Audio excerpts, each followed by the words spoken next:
just sanding to prep for the next layer of color. The next layer of color is actually like a purplish red, and it's from Jamaica flower, or Jamaica flower is what you call it? Hibiscus. Hibiscus, yeah, hibiscus, and it's very beautiful. You'll see in a little bit. So it will no longer be yellow. It will no longer be yellow. For those that have been wondering. Yellow is just it's a base color.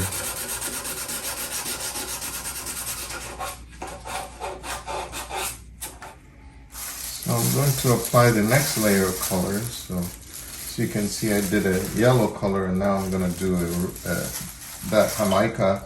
Jamaica it's a leaf, and then you release the colors, and it has that purplish red color, which is very beautiful. But it's a great base color. It's a great base color, and so now that I have reduced the color, then I can go ahead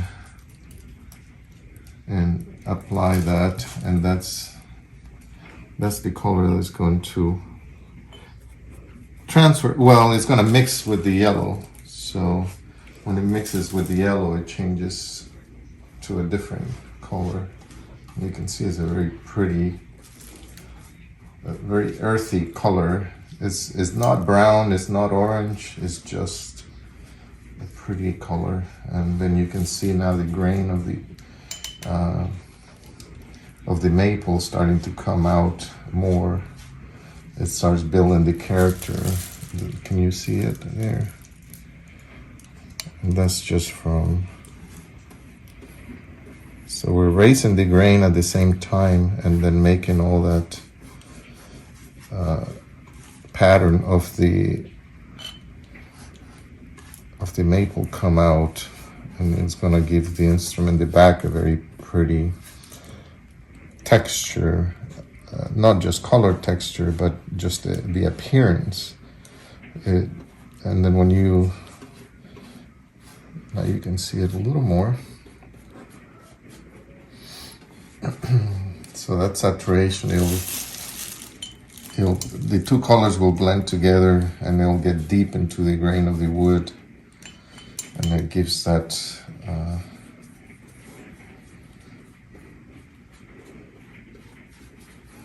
nice depth and texture to the wood.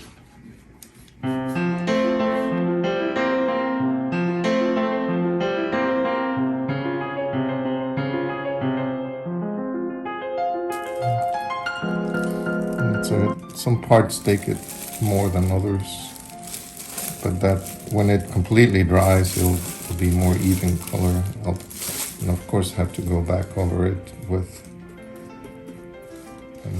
But this will be the two primary ground components in color, and then I'm gonna go over with a seal after I go through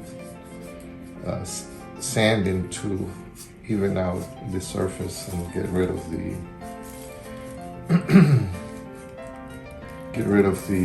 raised grain, which is not so good for finishing. Make it all nice and smooth.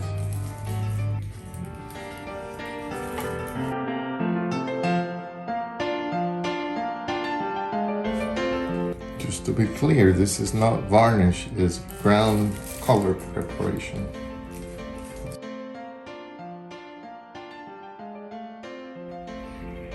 And this is one color preparation that I use. I change from different instruments depending on what varnish finish I want at the end. And sometimes I'll go with something that has more browns in it, more deeper reds in it. I'll use also beets. Beets have a really nice color. Also reduced red wine has really deep colors as well in the red, so it's nice to see that as well. I'm gonna do a little bit of this chrome.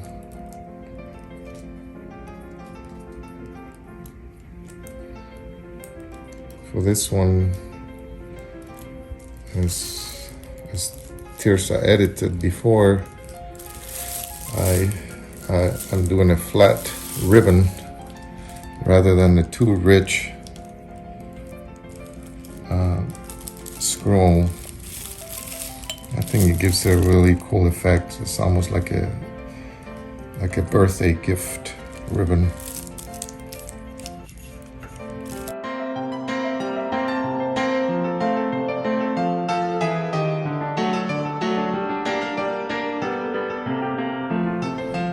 What I'm doing now is saturating the grain just inside the leaves so that the leaves have a more 3D effect once the varnish is applied, because the varnish will be more transparent. And then you'll have more of a fall leaf color.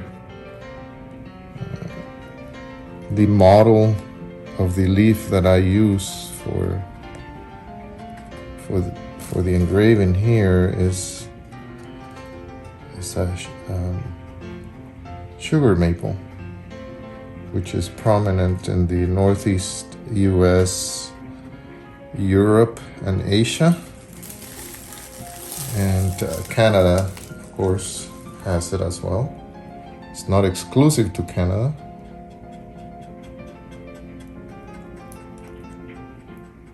We have They actually grow in Florida too, everywhere, right? Yeah, maple grows everywhere. The sugar maple species grows more prolific, which is called the red maple, and it has brighter colors during the winter, getting that first freeze, and it creates those beautiful bright colors that we see in the North New England section of the US and Canada. Beautiful trees. But the sugar maple is the one that produces the most sugar and most syrup. So that'll give it like a fall effect to it.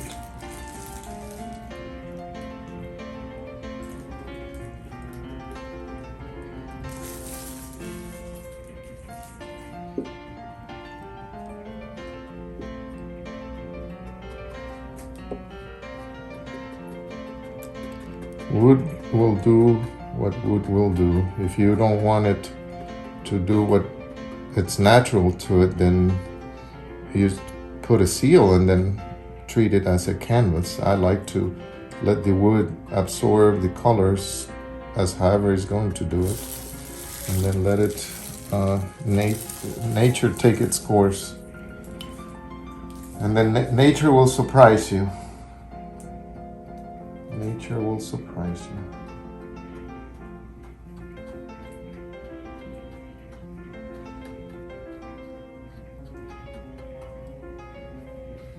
I'm not trying to,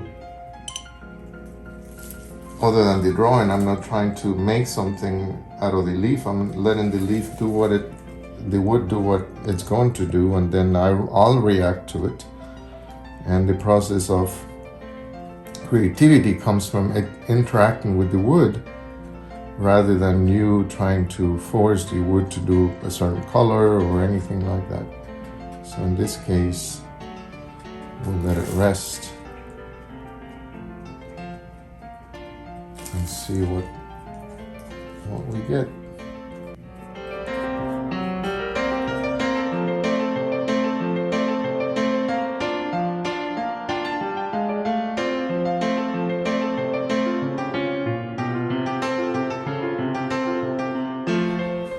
So it's coming along. It's been drying for a little bit, and I won't do anything on it until it's completely dried, and then I'll go and even out the grain and some sand and bringing it down, and then I'll think about whether other tones are appropriate for it. But just to make it clear, this is not a traditional instrument for a reason, because this is going to be fitted with pickups and stuff inside electronics.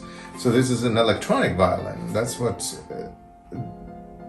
the goal is, to make an electric violin that has a non-traditional finish. It's kind of a mixture of a fiddle, folk finish, also with a traditional finish. And you can't tell, I mean, it's in my head, but this is an instrument that will be part of the iStrad line that I created, and it's fitted with electronic devices that can be put through an amplifier and played in an arena, and has a particular sound that's proprietary to my engineering of the pickup, and that gives it a very nice full sound to the instrument, and without having to have a big gain, which a lot of the times some of the transducers that are used on bridges the gain has to be brought up high. This one uses a low gain through it, but it has a full sound going through it, so it's less distortion, more clarity, and most importantly is the more natural sound.